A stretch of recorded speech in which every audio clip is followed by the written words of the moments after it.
Je vous propose une version vidéo de mon article de blog qui s'appelle Assertivité au travail, comment s'affirmer et maintenir des relations saines au travail. Dire non, poser une limite, exprimer un désaccord ou recadrer une situation avec calme.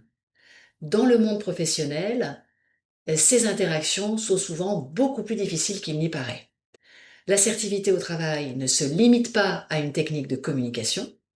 L'assertivité engage la posture, la légitimité, le rapport au conflit et ne peut faire abstraction du contexte dans lequel la parole circule. S'affirmer et prendre sa juste place. Beaucoup de professionnels savent ce qu'ils voudraient dire, mais peinent à le formuler au bon moment. Certains se taisent pour préserver la relation, d'autres contournent, tempèrent ou temporisent, se surjustifient ou finissent par dire oui alors qu'ils pensent non.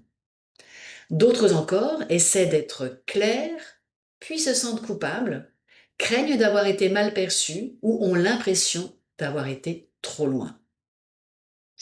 Développer son assertivité professionnelle ne consiste pas à devenir plus dur, plus direct ou plus sûr de soi en apparence. Il s'agit plutôt d'apprendre à se positionner avec plus de clarté, de fermeté, de justesse dans la relation de travail. Je vous propose donc de préciser ce qu'est la notion d'assertivité au travail, de voir pourquoi il est souvent si difficile de s'affirmer en entreprise et quels repères peuvent aider à construire une posture, une relation interpersonnelle plus solide. Alors pourquoi il est nécessaire de clarifier ce qu'est l'assertivité en entreprise? Le terme, il est largement utilisé dans les formations, dans les articles, dans les discours managériaux, et pourtant il reste assez flou pour beaucoup. On le confond souvent avec la confiance en soi, l'aisance relationnelle, la franchise ou une forme de fermeté managériale. Et c'est vrai que dans l'assertivité, il peut aussi y avoir tout ça. Mais si on a trop de confusion, ça peut conduire souvent à proposer des conseils un petit peu trop rapides à des personnes qui sont confrontées en réalité à des difficultés beaucoup plus complexes. Dans un premier temps, je vous propose de faire une toute petite clarification sur la différence entre assertivité, agressivité, passivité et évitement. Pour aller très vite et dans les grandes lignes, l'agressivité consiste à imposer sa parole ou son point de vue en tenant peu compte de l'autre ou de la relation. La passivité consiste à ne pas dire, ne pas demander, ne pas contester, souvent pour éviter la tension ou préserver une forme de paix relationnelle. L'évitement, quant à lui, consiste à contourner la difficulté, remettre à plus tard, espérer que cela se règle tout seul, passer par quelqu'un d'autre ou minimiser ce qui pose pourtant problème. L'assertivité se situe ailleurs. Être assertif au travail, c'est pouvoir dire les choses de manière claire, ferme, professionnelle, sans écraser l'autre, sans non plus se suradapter et sans se dérober. Autrement dit, l'assertivité ne cherche ni la domination, ni l'effacement, mais elle vise une forme de posture, de position juste dans la relation. Alors pourquoi on peut avoir tendance à se culpabiliser quand justement nous prenons position?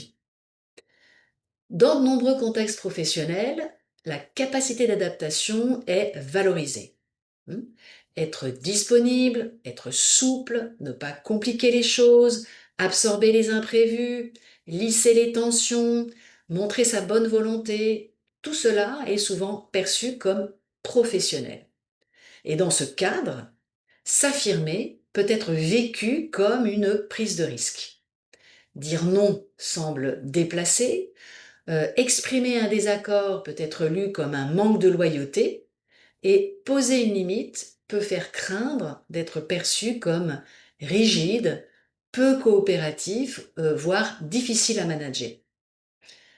La culpabilité, donc, elle naît souvent à ce niveau-là, hein. La personne qui s'exprime craint d'avoir été excessive parce qu'elle a le sentiment de sortir du rôle relationnel qu'on attend d'elle ou qu'elle pense devoir tenir. Or, être professionnel, ça ne consiste pas seulement à absorber, composer ou s'adapter, ça consiste aussi à rendre les choses lisibles, clarifier les cadres, formuler des limites et tenir une parole cohérente. Alors, qu'est-ce qui peut empêcher de s'affirmer au travail? On l'a déjà un peu évoqué dans les grandes lignes. Lorsqu'une personne dit qu'elle a du mal à s'affirmer, elle ne parle généralement pas d'un seul problème. Ce qui se joue pour elle, c'est souvent un mélange avec peur, histoire personnelle, rapport au conflit et place occupée dans le collectif et le fonctionnement même de l'environnement de travail. Donc, parmi les premiers éléments qui peuvent amener une personne à ne pas être assertive ou à se culpabiliser de l'être, il y a la peur du conflit. Beaucoup de personnes, en effet, vont associer encore affirmation de soi et montée en tension. Comme si poser une limite, faire une objection ou dire non revenait nécessairement à provoquer un affrontement. Alors cette crainte, elle n'est pas toujours imaginaire.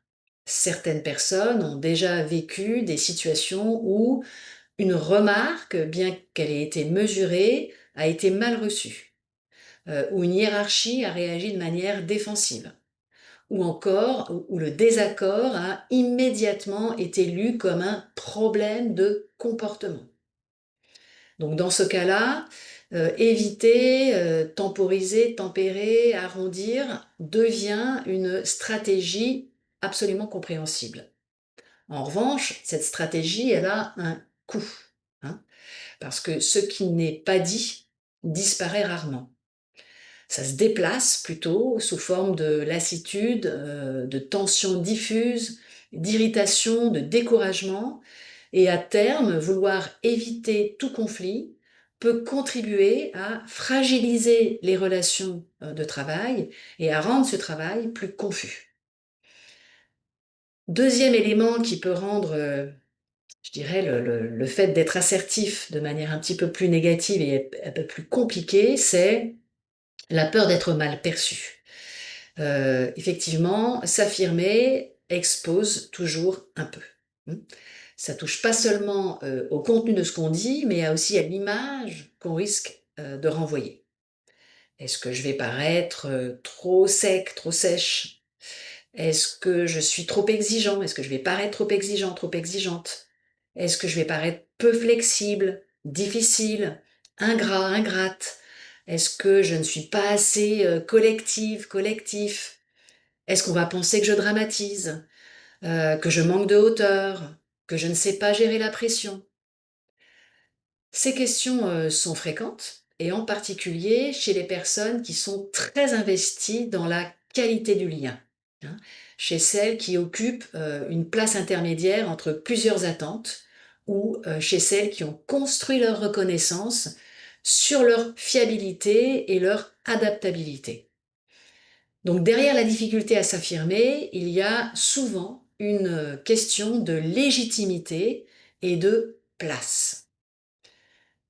Autre élément qui peut être compliqué dans le cadre de gagner en assertivité, ce sont les contextes professionnels qui vont décourager la parole claire ou qui, à l'inverse, vont l'exiger. Il faut rappeler qu'il existe des environnements de travail où la parole claire est objectivement beaucoup plus difficile à tenir. Quand les rôles sont flous, quand les priorités changent sans cesse, quand les demandes s'accumulent sans arbitrage, quand le désaccord est implicitement disqualifié, quand les tensions ne sont jamais réellement traitées, dans ces situations-là, l'assertivité, on ne va pas se voiler la face, est beaucoup plus coûteuse.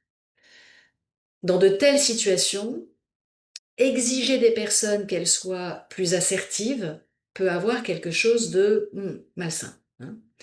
Car le problème ne relève pas uniquement des personnes, il tient aussi au cadre dans lequel ces personnes travaillent et parlent, interagissent. Donc, travailler son assertivité, c'est évidemment nécessaire, mais ça doit pouvoir se faire dans un contexte professionnel qui l'autorise réellement. Et les freins à l'assertivité peuvent être organisationnels, structurels, systémiques ou causés par des comportements harcelants, voire dans des cas extrêmes, des comportements déviants. Alors, comment développer une assertivité professionnelle solide?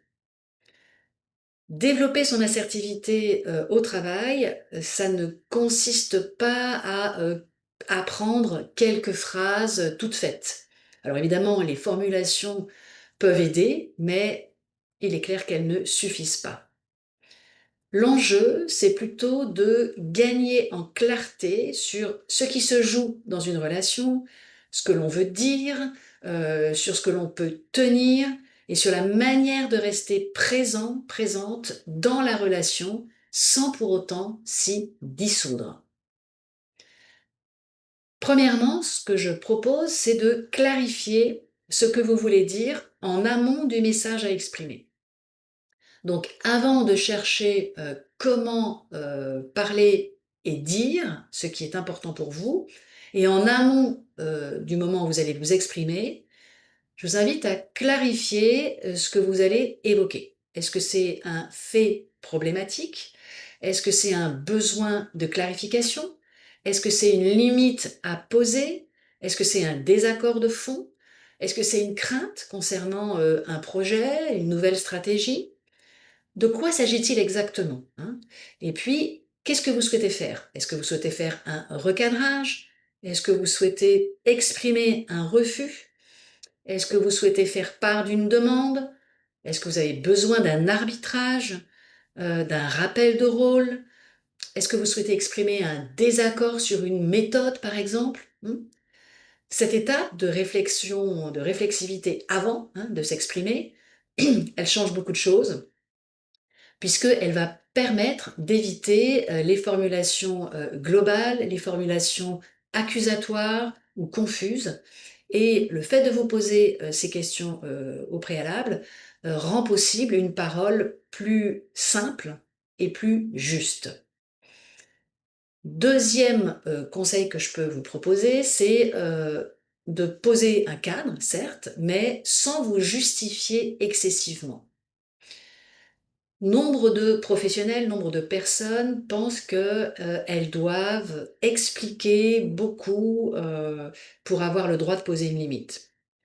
Elles vont contextualiser, elles vont éventuellement s'excuser par avance, elles vont montrer qu'elles comprennent parfaitement les contraintes de l'autre, elles vont anticiper les objections, elles vont atténuer leurs propres besoins. Et cette manière de faire, elle part évidemment toujours d'une excellente intention, mais et elle peut tout à fait fonctionner, hein, bien sûr, mais dans certaines situations, elle peut aussi fragiliser le message.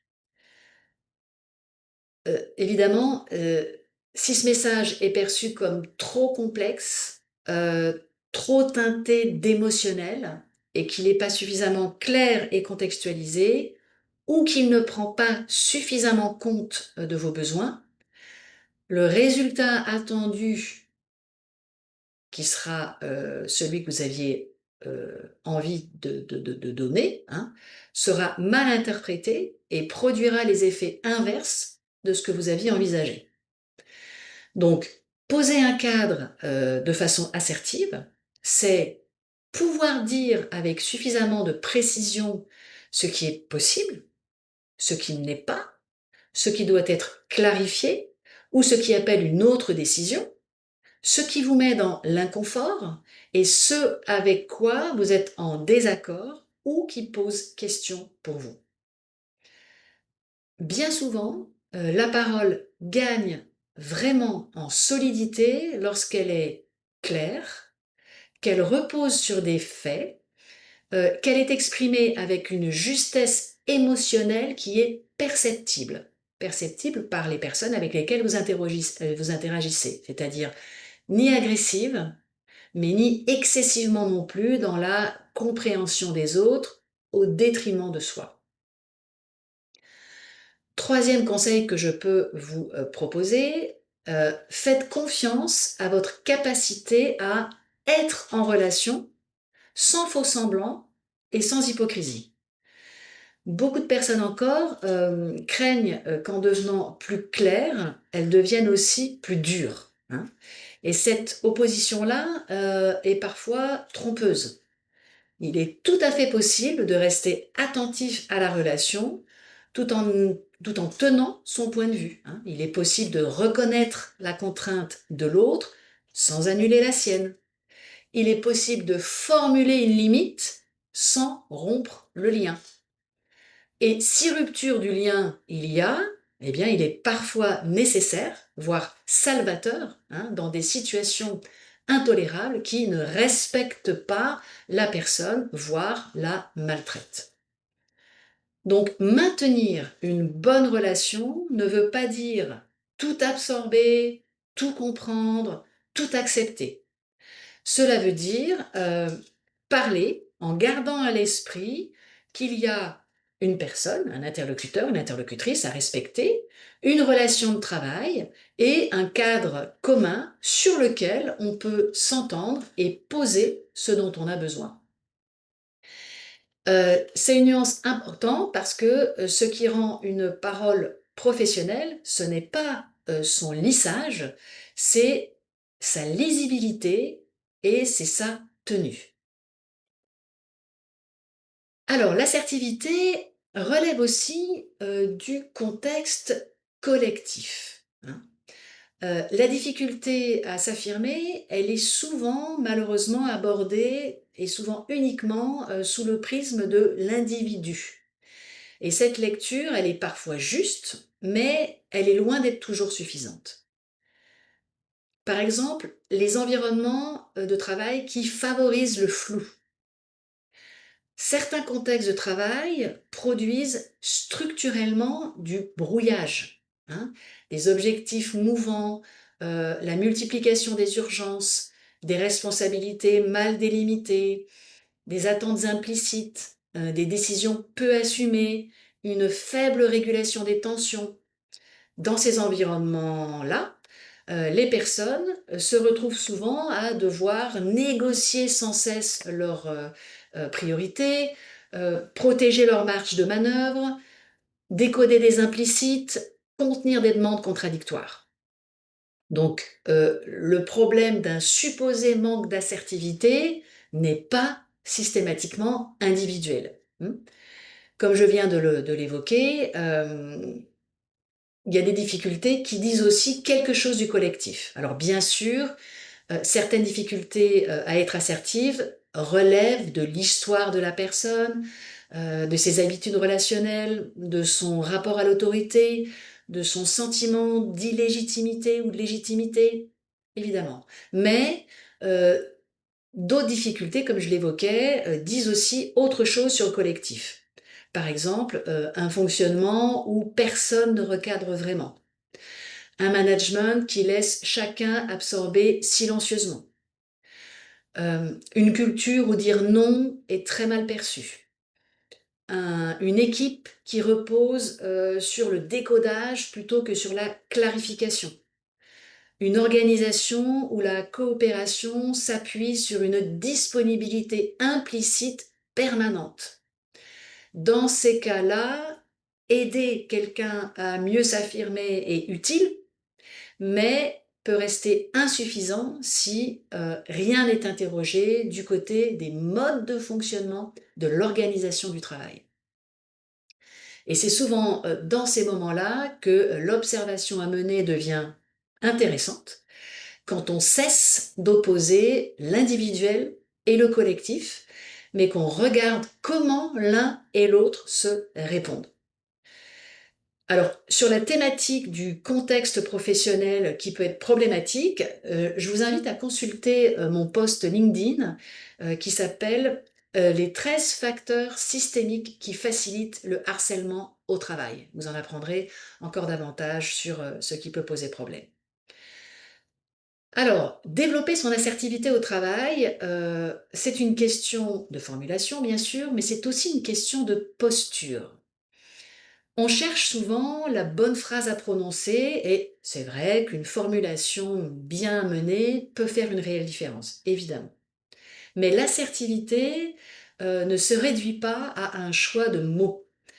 Elle engage aussi la manière dont une personne habite sa parole, assume sa position, tient son propos, supporte la réaction de l'autre et reste cohérente entre ce qu'elle pense, ce qu'elle dit et ce qu'elle fait. Donc avoir une posture assertive, euh, c'est une question de posture comme je le précisais et par exemple, c'est aussi pouvoir supporter un minimum de tension relationnelle. Pourquoi? Parce que s'affirmer, ça ne produit pas toujours un soulagement immédiat. Ça ne se passe pas toujours comme on l'aurait souhaité. Il faut parfois accepter un moment d'inconfort. Un silence qu'on va maintenir sans chercher à le combler. Pas facile. Une contrariété qu'on va percevoir chez les autres. Un désaccord. Une réaction de surprise. Et si l'on cherche à tout prix à éviter cette tension, on risque de retirer sa parole au moment même où il aurait fallu la tenir, la maintenir. Donc la posture assertive consiste à ces moments-là à rester présent dans l'échange sans se raidir ni se dédire. La posture assertive, elle suppose également, et ça va avec ce que je viens d'évoquer, une stabilité émotionnelle. Non pas l'absence d'émotion, mais la capacité à ne pas être entièrement emportée par ses émotions. Lorsqu'une personne se sent envahie par la peur, la culpabilité, l'agacement ou le besoin de se défendre, sa parole perd souvent en clarté. Et développer son assertivité, c'est donc aussi apprendre à reconnaître ce qui s'active en soi afin de continuer à parler sans se laisser entièrement gouverner par cette activation émotionnelle. Autre point essentiel à mes yeux aussi, que j'ai un peu déjà évoqué, euh, une posture assertive demande de pouvoir tenir ensemble fermeté et qualité du lien. Et c'est souvent là que réside la difficulté. Beaucoup d'entre nous croient devoir choisir entre ces deux options, hein. Être clair, mais du coup dur, ou être dans la relation à tout prix, mais flou. Or, l'assertivité consiste précisément à sortir de cette alternative.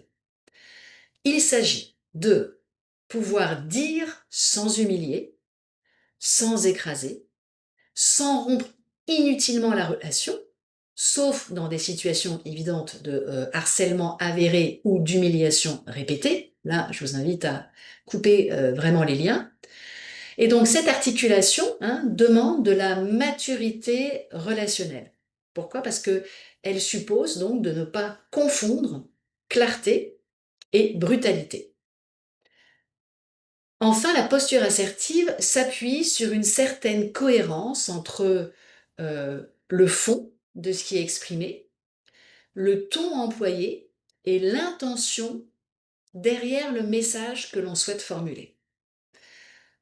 Une phrase peut être juste sur le papier, mais perdre toute sa portée si elle est exprimée sur un mode hésitant, excusé, agressif ou mièvre. Et à l'inverse, une formulation bien calibrée peut devenir très solide lorsqu'elle est portée par une intention claire, un ton ajusté et une présence stable.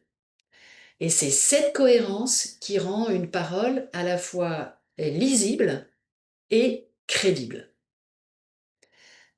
Alors, qu'est-ce qu'il faut retenir de tout ce que j'ai pu partager avec vous? Et donc, je vais revenir sur un certain nombre de choses que je vous ai déjà exposées. L'assertivité au travail, donc, ne consiste pas à parler plus fort ni à devenir plus dur, mais à dire les choses avec clarté, poser des limites sans s'effacer, tenir son point de vue sans écraser l'autre, distinguer ce qui relève de l'individuel, la personnalité de la personne, son passé, ses propres traumas, ses comportements, et ce qui relève du contexte de travail à proprement parler. Certaines difficultés à s'affirmer parlent donc de la personne en tant que telle, et d'autres parlent aussi du cadre, du management et du fonctionnement collectif. Alors, qu'est-ce que permet un accompagnement sur l'assertivité? Alors, au-delà de tout ce que j'ai pu partager avec vous, se faire accompagner dans cette compétence, ça réside dans la possibilité de travailler à partir de situations réelles, d'identifier ce qui bloque précisément, de distinguer ce qui relève de la posture ou des habitudes relationnelles, d'ajuster ses formulations, d'expérimenter une autre manière de se positionner et parfois de questionner plus largement le fonctionnement d'une équipe ou d'un cadre de travail. En conclusion, l'assertivité au travail ne relève ni d'une simple aisance relationnelle, ni d'une injonction à oser plus. Elle suppose de pouvoir tenir ensemble plusieurs dimensions: la clarté, la fermeté, la qualité du lien, la conscience du contexte dans lequel on se trouve et la capacité à se positionner sans se suradapter. Et c'est un sujet qui touche à la fois à la personne et au système dans lequel cette personne évolue. Et c'est sans doute pour ces raisons-là que je dirais, ce sujet-là de l'assertivité est à la fois si sensible et si décisif dans la vie professionnelle.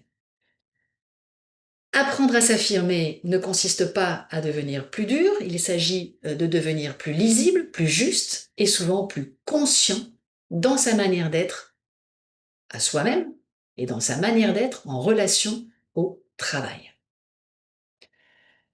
Si vous vous reconnaissez dans ces situations, une difficulté à dire non, à poser une limite, à formuler un désaccord, à recadrer sans vous raidir ou à tenir une position sans culpabiliser, ce sujet peut se travailler de manière concrète et progressive. Selon ses besoins, selon vos besoins, cela peut relever d'un coaching individuel, d'une formation dédiée à l'assertivité ou d'un accompagnement plus large autour de la communication interpersonnelle et de la posture professionnelle. Je vous invite à consulter mon site www.lesondemavoix.com pour plus de précisions sur ce que je peux vous proposer.